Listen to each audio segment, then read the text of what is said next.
this event called ENCA 2020. Entrepreneurship Carnival is a program under EDC and the collaboration between EDC clubs. So currently we are in the Hangout sessions 2. So for your information, we have 9 sessions of Hangouts. Three sessions for each day. 3 today, 3 tomorrow,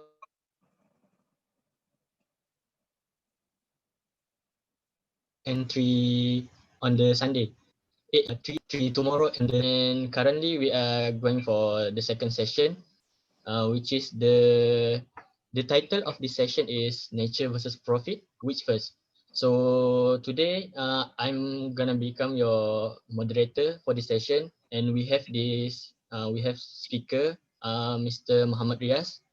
Thank you, Mr. Muhammad Riaz, for becoming the speaker for this session. So before we go further to our topic, I would like to invite Mr. Riaz to share about his background or experience about humanitarian activities like we are informed, and how can it relates to our topics, which is about environment. Please welcome. Okay. Assalamualaikum warahmatullahi wabarakatuh. Thank you, host, for having me with your virtual session. Um, my name is Muhammad Riaz bin Muhammad Ashtan Hashim. Graduated from Oklahoma State University 1996. Did a couple of masters locally. 1996, so basically working experience about 23, mix their corporate, their business, as well as their NGO, as well as a little bit of political. But this session will be more on NGO as far as profit nature. So I will come from that angle. My involvement with NGO started since 2006. 2007 was more active. That was concurrent with my business as well as my corporate endeavors. So the NGO, there are humanitarian, there's also nature awareness, there's also education and training for rural areas, village people, etc. It is not only in Malaysia, there's also regional. The NGO activities are mostly in Southeast Asia, Indonesia, Thailand, Myanmar, Cambodia, Laos, Timor-Leste, as well as Philippines. There's also international, which involves a little bit of places in the Middle East, as well as North and East Africa. East Africa, so there are some related to awareness, there are some related to aid, there's also some related to education and training, there's also some related to fundraising. So we raise funds for the NGO globally, not just in Malaysia. So I think that should be enough for a little bit of introduction for me.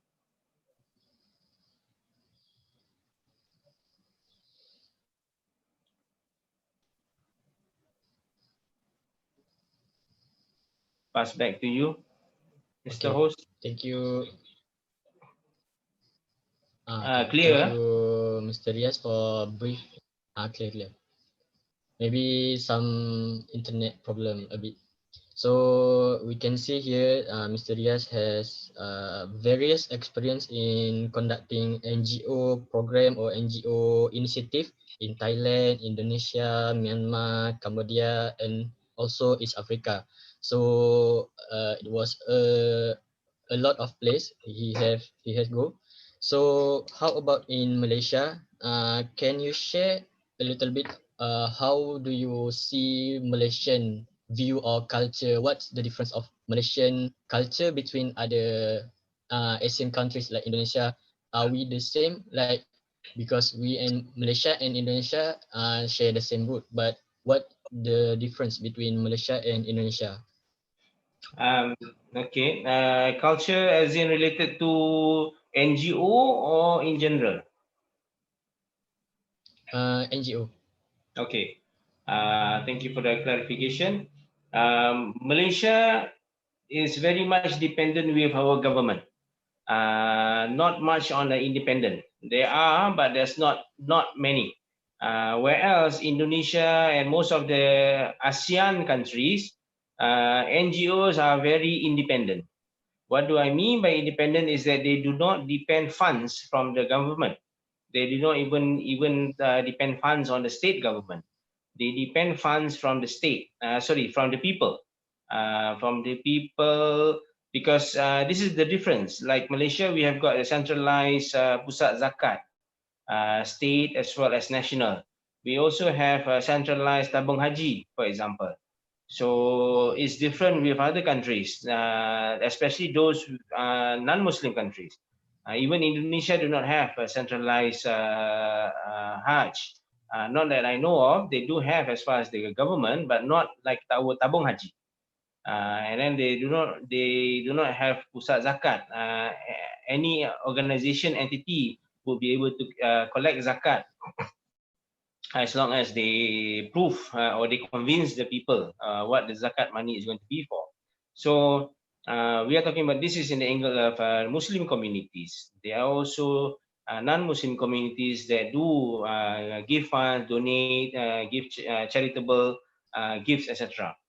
So in perspective, Malaysian NGO versus Indonesian NGO or ASEAN NGO, uh, their civil societies are far ahead as compared to Malaysia. Malaysia is very behind because we are very dependent with our government. And not to say that our government is the best, but a lot of people, we have Jabatan Kebajikan Masyarakat, we do have a lot of bodies that do help people, Baitul Mal, etc. And even education, we do have a lot of bodies that will be able to assist the people. Whereas countries like this, they are very decentralized. Therefore, NGOs are very independent. They raise their own funds, they raise their own activities, they execute their own programs, welfare as well as humanitarian aid. So this is very, very different between Malaysia and Indonesia.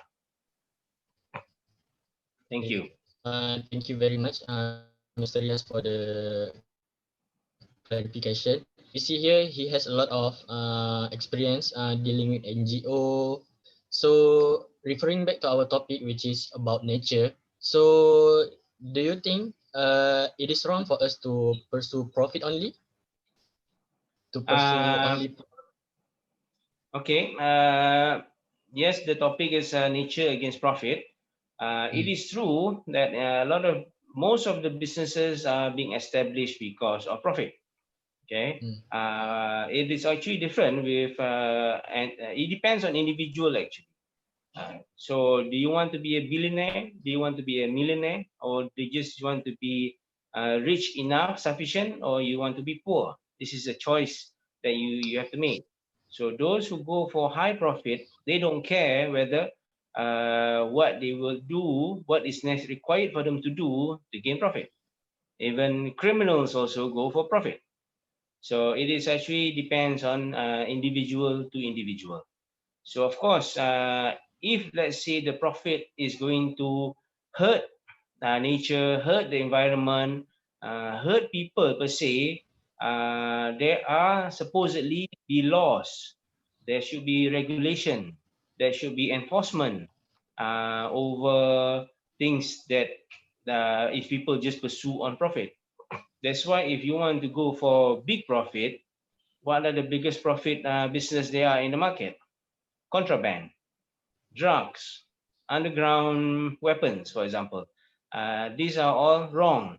So this has to be controlled and governed by central as well as the authorities. So depends. If you want to be super rich, you can be irregardless of nature, human nature as well as the environment. So they don't care. So it depends. And it is also up to the government to enforce so that people won't be too greedy to be messing the profit and then doing it all in the wrong ways. So definitely there has to be a balance over nature and profit. I Yeah. see. So thank you for the brilliant answer. So I get from what Mr. Rias said that uh, chasing for profit is normal in business, especially because business is depending on profit to sustain their business, right? So in 1 year, 2 year, 5 years, 10 years, we still need profit to sustain our business production, to pay wage for our labor. So chasing for profit is not wrong. And if you want to become millionaire or billionaire also is not wrong. But as long as it don't hurt environment and the humanity. So thank you for the answer. Now we understand that profit is important. So we move to the more challenging answer. For Mr. Riaz, how well you aware about the government's regulations or enforcement regarding environmental law in Malaysia? Okay, I wouldn't say that I know very well, but as far as the basic, yes, we have the Environmental Act. We also have the even Animal Act, Malaysia. Law-wise in Malaysia, we are practically quite covered. We do cover a lot of basics of the law towards hurting the environment, towards hurting the animal, or even towards hurting a human being. So if your question is how well am I aware, I know, but I wouldn't say that I know a lot of the Malaysian law towards of your question. Yeah. Okay. So for the enforcement, maybe we can try do another session and we research more. But okay, so for this session, we move to our engagement with public. Like we want to create a campaign about environmental or humanitarian activities. So how do we promote the agenda to people? Because there are not like many people who interested in these things, in these activities. So how do we promote it? Um, Promote it. It actually the topic that you covered, although it does sound small, but the width or the topic is quite wide. There's no one single topic covers all. There's no such thing. Nevertheless, we go back with Fardu Kifayah. Actually, Fardu Kifayah. Uh, in the area of Fardu Kifayah, that if nobody does it, then everybody is basically in the wrong. So it does require at least one group to start or to spark the awareness. Mm, And the awareness has got to do, and a lot of the time, the person who spark it, they themselves became either a victim or they themselves became a witness to a victim over certain some certain actions that made the person as a victim. Um, let's say, for example, um, you're saying each question. I just give another example, maybe relevant, maybe not, but I'll try to make it as relevant as possible. Let's say, for example, you see a cat being killed by a person you know, right? And then that cat belongs to you. So you are the victim of the cat. So as far as the awareness of child abuse, of animal abuse or animal killings for that. So somebody has to start, and that somebody is usually a victim or somebody who knows a victim. So when that movement or the movement of wanting it to be a law that you cannot abuse an animal, for example, private or openly. So this matters becomes a person who is passionate enough to tell the story, to bring a reason why they're fighting for this particular awareness, and then become an influencer to others, or even become a person who inspire others to follow this movement. And don't be surprised, a lot of the times the beginning of any movement, it starts with just one person. It may can just start with you. So from one person who starts to talk, who start to share the experience, who start to share the objective, who start to share the dream, the vision, and then the person who's sharing it, there's definitely another person listening to it, and another person who listens to it may or may not be interested. So if the person is interested, so he will join the cause. And then this two will start to talk to another person. So it becomes four. And then the four keeps on growing and growing and growing. And that is where you have a lot of associations, a lot of groups, even teams that is formed to fight a certain cause or awareness. I hope that answers your question. Oh, I see. So the answer is about we don't need like too many people to start. We may only start with ourselves first, and then we need to find a Share. reason for our fight so that we share our reason so that people will be inspired to us. So referring back to our topic, nature versus profit. So I think they are in US and also in Malaysia. I think Malaysia is not really developed in terms of environmental movement. So in US, we can see like there are so many environmental groups or even party. There are Green Party. So what's your opinion about towards them? Because some of them may be a bit extreme. Like every movement, there are some those who are extreme. So what's your opinion about them? Because they love to fight the business corporations. Like they hate that business are doing making profit everything. They hate that things. So what's your opinion toward them? Okay.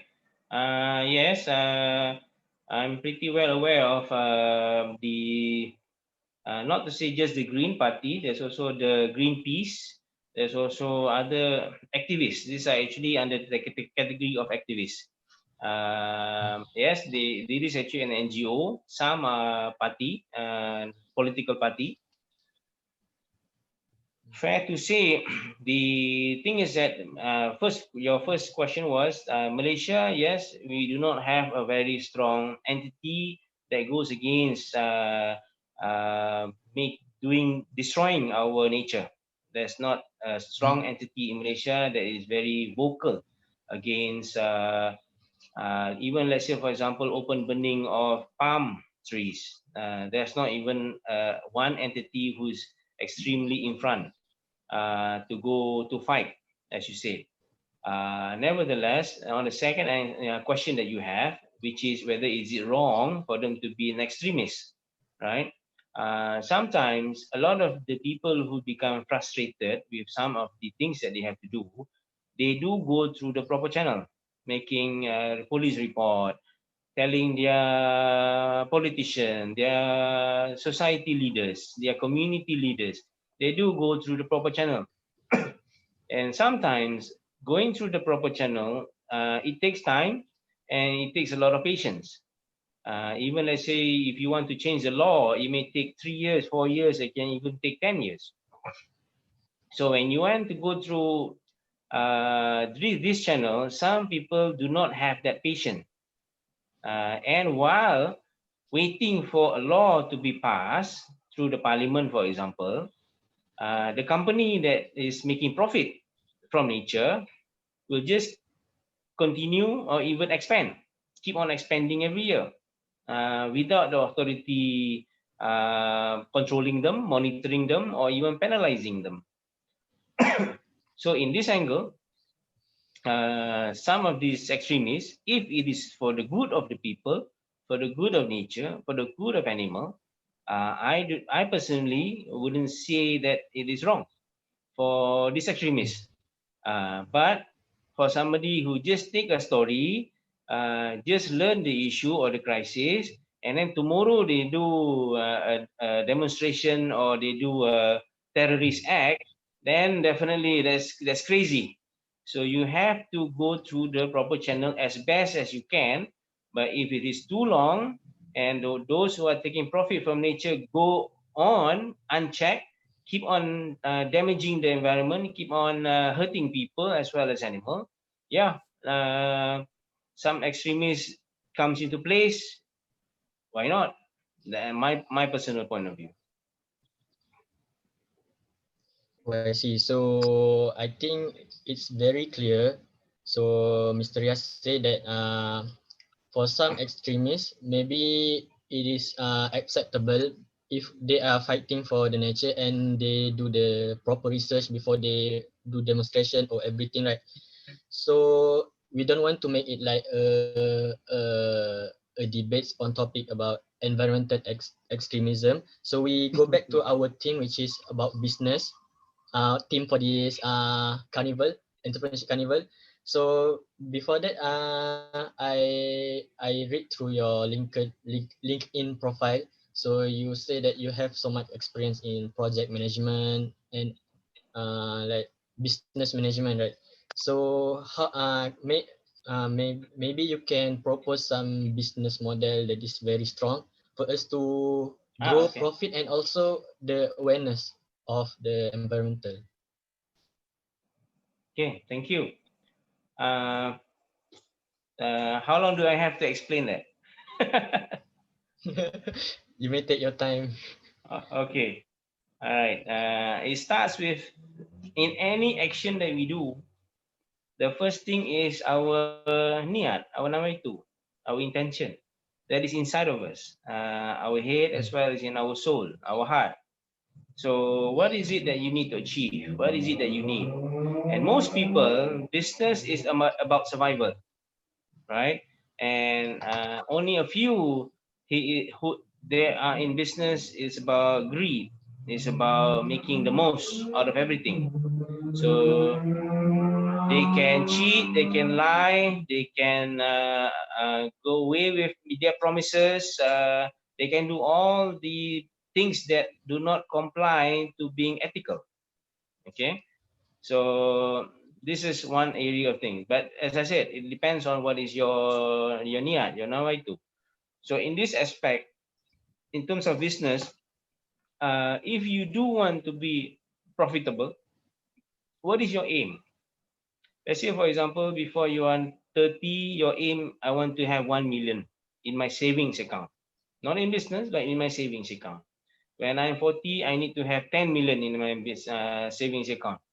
Okay. Does it mean that when you are 50, you want to have 100 million in your bank account? So back to the one question. Why do you need so much money, right? 100 million in your bank account. What's the purpose? For you to be rich, to have 100 million ringgit or 100 million US dollars in your bank account. So it comes back to your nawaitu. Because if you do have an excess of money of your personal target, by right, your savings is already sustainable to pay for your day-to-day expenses. Okay, what are your day-to-day expenses? Food, housing. That's it. And would 100 million in your bank account, will you be able to finish it during your lifetime? You may not. So why is it that there are so many billionaires and 100 millionaires in the world when actually there are so many people who are not even able to eat on a daily basis? So goes back to greed. Goes back to why is it you want to be the top 10 billionaires in the world? If you are a Muslim, especially, uh, every single cent that you are not able to basically spend during your lifetime, in some sense, you will be questioned after you die, as far as Muslims believe. Every single cent will be questioned. So your spending will be questioned. Even for you to buy a nail, it will be questioned. Why you buy the nail and then you didn't use it, for example.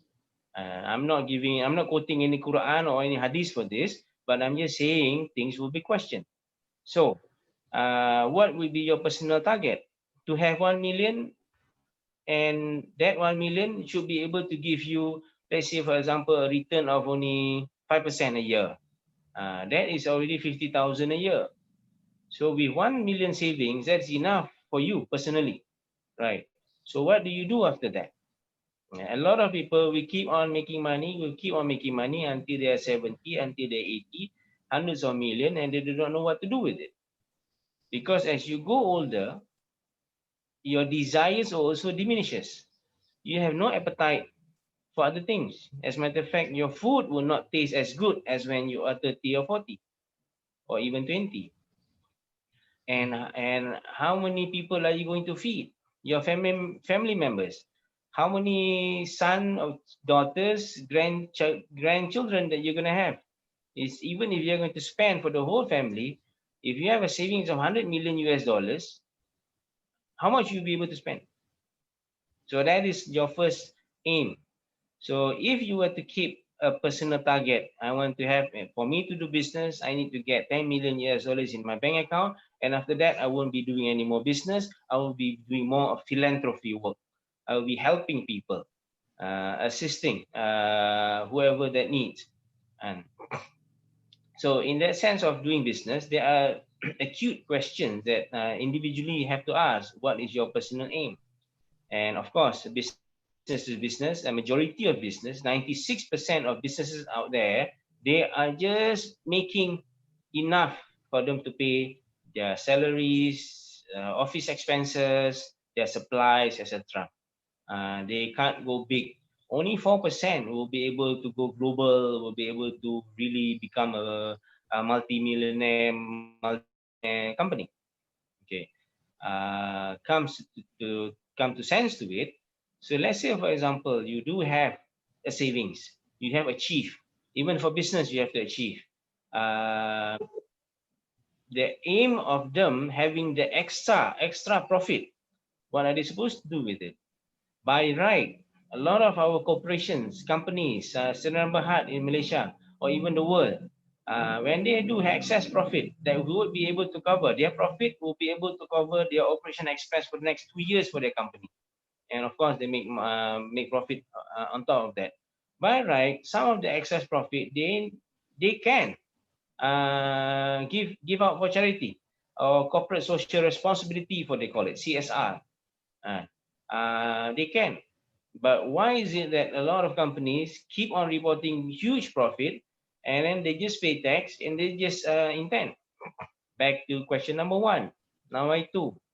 Back to why the directors, the board of directors, the CEO, managing directors want to be super rich for the company, whereas their neighbor next door are not able to pay salaries for their staff.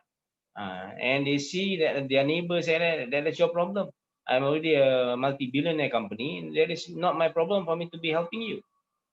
So this is where the question, whether are you enriching yourself, you enriching your community, and or you are reaching out from the profit that you get. So in that sense, goes back to the nawaitu, as I said. It depends on what you are trying to achieve. Business is business. Today you may be struggling. For 10 years you'll be struggling to pay salary, to pay expenses. But the moment you hit, you get a break, you get 100 million contract, for example. Are you going to still be greedy? Are you still going to be eating everything for your own? Share. The end of the day, share. Your profit, your knowledge, your experience, share. So yeah, I hope that covers a little bit. I'm sorry if we divert too much. Thank you. So okay, we understand very much about the your points. So we back to our niat because from what purpose we put in our mind. From there we can create our way or action plan so that we our vision and mission can be achieved. So okay, back to the topic business profit. Which first? So I think from what Mr. Rias have concluded, uh, is it not really important whether we aim for to save nature or we aim for profit? But our niat remain the same. So for the next question, uh, may I ask your opinion about business corporations in Malaysia?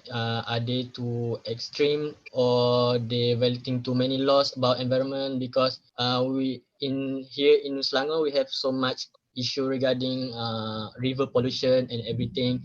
So how do you compare it from Malaysia and US? Okay. I studied in US, Oklahoma State University, and yes, there are many cases in the 70s. Okay, what happened is that the US people who does pollution, they throw chemicals, they just landfill a chemical or anything that is dangerous, even nuclear waste in US. So they were actually facing those problems. US faced those problems in after World War II, 40s, 50s, 60s, even 70s. So that they themselves had to create new laws. So if you look into American policies or American laws, a lot of the new laws related to environment, the laws was invented after World War II, before 1980 and up to 1980s. Okay, why is that so? Because they had to go through the process of changing the law or introducing the law. And those laws was because there was a lot of people who focused too much on profit, neglecting nature, as a matter of fact, damaging nature. So those laws were introduced and was passed in their Congress as well as Senate, for them to have these laws in place so that people will not abuse it freely. So goes back to our local picture, which is river pollution, polluting our rivers, Malaysian rivers. Yes, if you look, even the recent one, what, 2 months, 3 months ago, when the whole of Selangor didn't have water, the companies who was dumping waste or dumping chemical or dumping toxic materials, the penalty even is so small. Okay, and the introduction of that law was probably done during the time where, let's say, for example, 10,000 ringgit was very expensive. Okay, 10,000 ringgit was probably a salary of the CEO salary for one whole year. Let's say, for example, 1985. 10,000 ringgit is the salary of one CEO for the whole year. Okay, whereas today, the salary of a CEO, nobody wants to work as a CEO at the salary of 10,000 ringgit a month. Okay. CEO Malaysia, let's say for example, we put an average of 30, we put an average of CEO Malaysia about 30,000, 30,000 ringgit a month. Okay. So in the economy of scale, the law that was introduced in 1985, 20, in year 1985, 10,000 ringgit was a lot of money. So if that same law is going to be done until today and it is still the same 10,000 ringgit, not just the economics, 10,000 ringgit is basically one third of a 1 month salary of a CEO.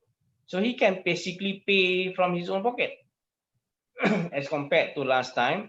If it's going to be one whole year the salary of the CEO, who's responsible for this chemical toxic and damaging the river or environment, uh, he would think 10 times.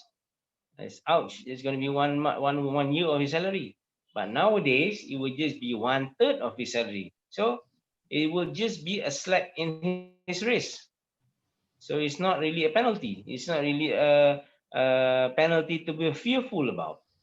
Uh, and the revision of our law, uh, sorry, the update of our law, there's always a peg. If you know, if you notice, there's always a law: 2 years jail or 10,000 fine. Okay, 2 years jail or 10,000 ringgit fine or both.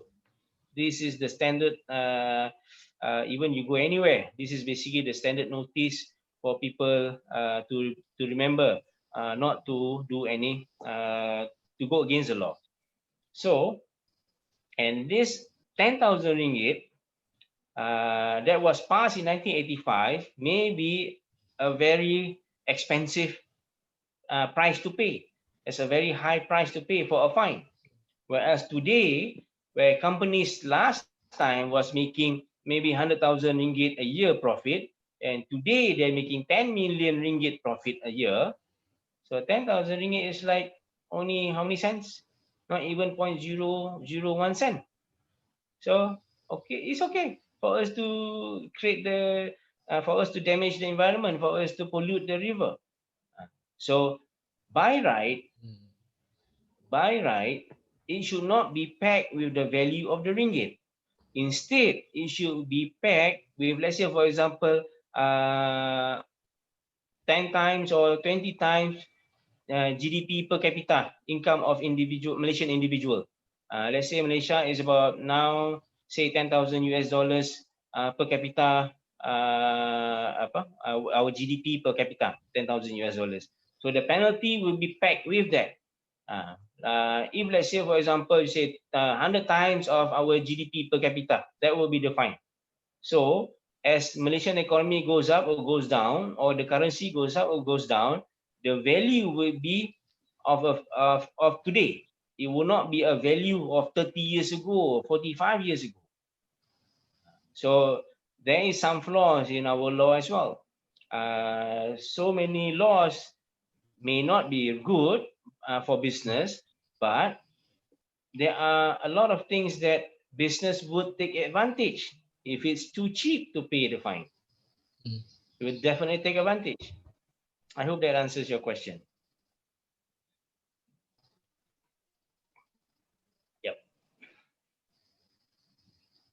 Thank you very much, Mr. Rias, for the informative and brilliant answer. I think it's answer very much the question. So, lastly, before we end this session, to conclude the topic of nature versus profit, before you mentioned that like there are too many people want to become millionaire but they don't have their niat or their vision what they want to do with the money, whether way to share it to other people or not. So you say in terms of humanity we need to share our profit and income, right? So how does we do it the same for the environment? We can throw away our money to the tree outside our house, like you understand right my Yeah, question. yeah, I So understand. how do we contribute to the nature, maybe like technology or education or anything? Okay. A lot of the time, this is from my travel. I've traveled to 97 countries. I've Mm, lived in over 30 countries, 33 to be exact, at least a month in those countries. And a lot of the times, when you talk about uh, NGO spending money for nature, okay, uh, a lot of time this NGO, I just give you one or maybe two example. One is the whale conservation. They go against the Japanese authorities allowing whale fishing or whale catching. Whale, understand whale, the fish, the big fish. So mm, number one, in terms of the funds, and let's say for example the funds that is going to be collected or the donation that is accepted by from the public or even from companies. Number one will always be awareness. That's always number one. Awareness. Let's say, for example, today we are communicating today over video conference, right? If let's say you were to engage a professional, there's a fee to it, right? You have to pay a professional who's a specialist in law with environment. There's a fee to it. Let's say for you just give a honorarium or token, maybe 300 ringgit, even 1,000 ringgit. So there's a cost, right? Even this session, mm, everybody who's connected to this session, there's a cost. There's the internet cost. There's mm, time of the mm, person spending time here. There's a cost to it, right? And sometimes those who do mm, organize, if let's say in a seminar of 50 to 100 people, there's a cost of the venue. There's also the cost of the food. mm, There's also the cost of the mm, banner. There's the cost of mm, the Facebook, Instagram, social media blasting, promotion and advertisement, right? So there's a cost to it. Who's going to pay? mm, Who's going to pay for the cost of wanting to create the awareness? There's a mm, value to it. So this is the donation to spend for the people, as well as for the event itself. That's one, mm, number one. It's always education, awareness, and awareness has got to do with education as well. as best as possible, if you want to put the topic of nature preservation or conservation, the best place for you to introduce would be in our kids kindergarten, Taska, Tadika, preschoolers. The next would be the SK, the primary schools. If you are to have a book published and distributed to all schools, or even be included in their subjects for the teachers to teach about the conservation of nature, right? The person who's going to be asking the government to include this book or to allow distribution of nature conservation books to distribute to what 15,000, 20,000 schools in throughout Malaysia, what would be that cost? Expensive. It's going to be quite expensive. You talk about one student get one book, or a book, civic, for example, or even history. You can put the topic of history, nature conservation in history, uh, or geography. So from this exercise, for you to have the government to introduce the awareness or the education of nature in our kids, even there would be an expensive cost to it. Who is going to pay? So this is where corporations, companies, individual who wants this to be included, they would donate if this is going to be for a good cause. They will donate. And NGOs also, they would also have be creative enough to come up with programs, to come up with activities to schools, to the public, even to shopping malls, or to address the awareness as well as to educate most people. And again, in the initial stage of this particular video conference, I said the person who's going to start it is actually you. Start with just one person, 2, 4, 8, 16, 32, etc., etc., etc.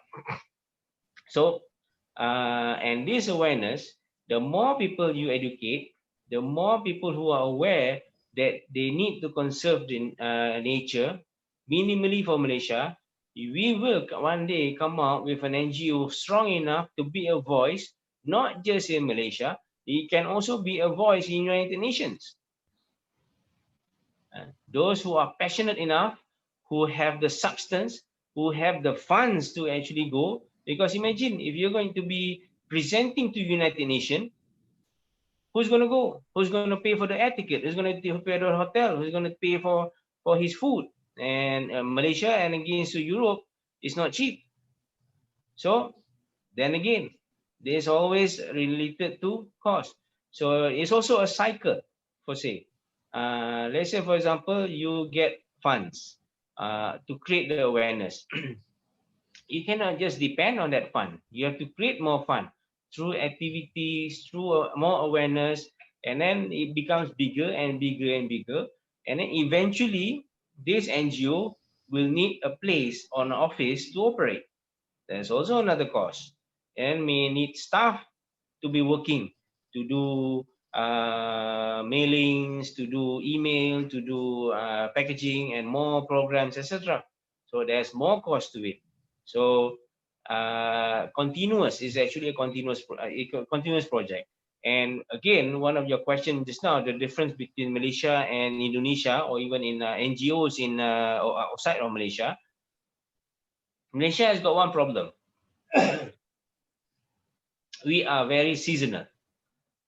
When there is a catastrophe happen, so everybody started to donate.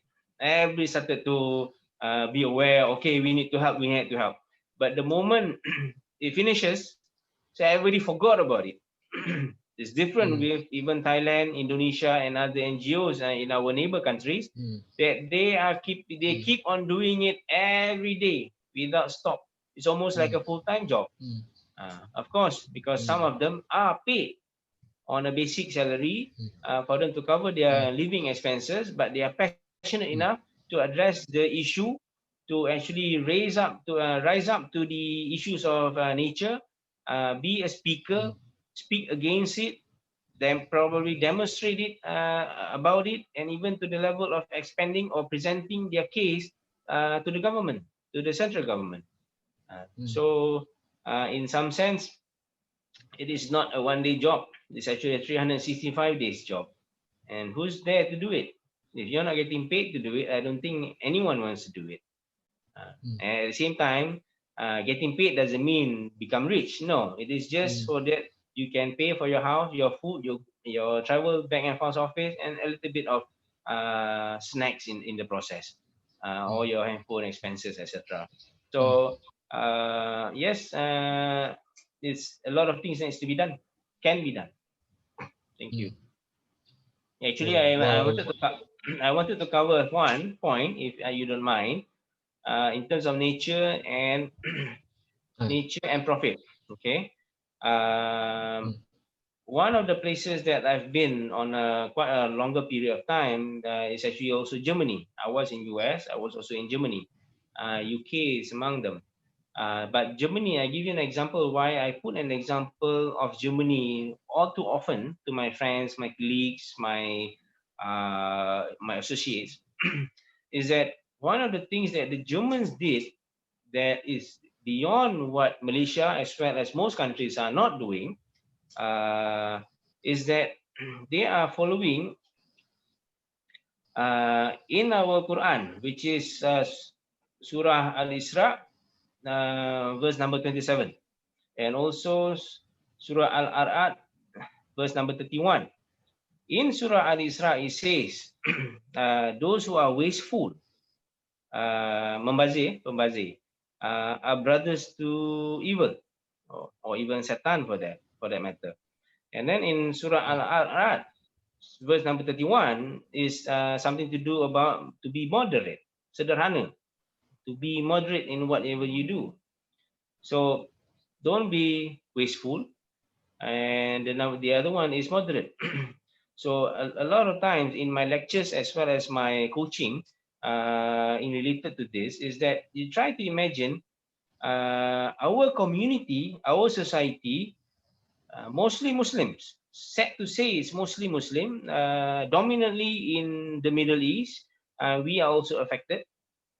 Is that there's a lot of waste. Okay, even Indonesia among the top three of waste. So there needs to be an awareness to it. You're talking about food waste. You're talking about food container waste, and so many things.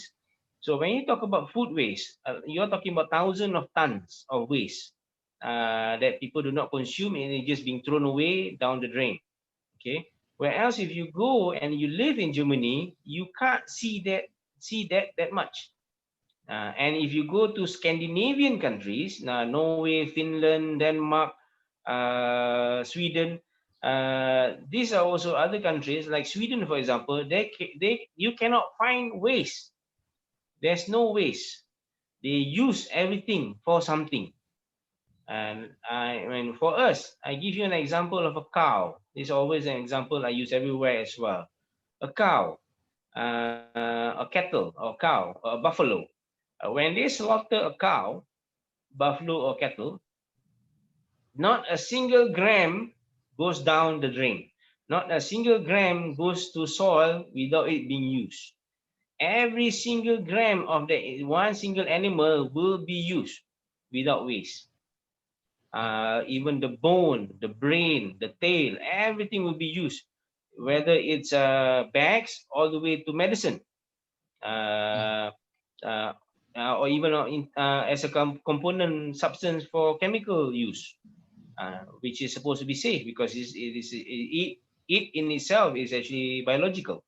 So mm, when if a Muslim country, or I'm assuming most UIE or IIUM students are Muslims, uh, we cannot even appreciate the food that we eat that cannot be waste, cannot be wasted. We don't teach our kids to finish every single grain of rice on the plate. Potato chips. If you look in restaurants, if you just look at the restaurants that you visit, by the time you leave, you look at other people's table. Other people could not even finish half their plates of what they have ordered or what they have eaten. They cannot finish all. So the Muslim community themselves do not clean the plate 100%. There's still something left, and that is waste, and that is only 1 gram. So imagine if the Germans, I'm not saying all companies, but there are a significant number of companies who do not have a single gram of waste. So try to imagine what optimization or productivity that we can actually use to produce, to not harm the environment, not harm the nature. So let's say, for example, something that you can produce from a single cow may require 3 more cows in Pakistan or in Malaysia even mm, to produce the same amount of value. So this is where knowledge, research and development, exposure, sharing of knowledge and technology is missing. So that's basically. I mean, there's a big more topic to that. We can talk about it in a later time if it's interesting. But definitely, the Muslim countries, waste is a big problem. And if you can tackle waste, we can also tackle nature as well or environment. Thank you. wow, thank you very much. That so much answers our topic, and we also get more additional knowledge beyond the topic we are talking about. So I think that's remark the end of our session. Thank you very much, Mr. Rias, for your time. It was a good it is a good time having you as the speaker. So maybe after this we can improve, especially our niat, maybe our niat, and after that we may take actions on what we want to do, because every awareness or achievement we can achieve it without acting any plan. So thank you very much. So I will end this hangout sessions. Thank you everyone for joining. You can share Just, the feedback to us. just a small comment. I saw one of your speaker is also Mm, doing business from waste. Yes, there's also another business angle where people are making money from waste. So in Malaysia, mm, there are people who's doing it in the mm, what do you call this tangible waste, hard waste. mm, But there are not many mm, people who's doing waste on the soft, mm, the soft ones, mm, especially those waste that can be spoiled and that we have not even processed those yet. But yes, there are also business opportunities in waste. So try to imagine mm, that. Anyway, mm, thank you for having me. I hope I didn't mm. talk too much, and I No, hope no problem. I will be able to contribute to your event. Mm. And please have me again if you want. Thank you. Thank you very much. So I think we will close the session with Tasbih Kafarah and Surah Al-As. Thank you everyone. You may share the NCA event to others, your friends, your siblings, your family. Thank you for joining this event. And those who free tonight can come to our third session for this hangout session. Thank you. Assalamualaikum Hmm. warahmatullahi wabarakatuh. Waalaikumsalam.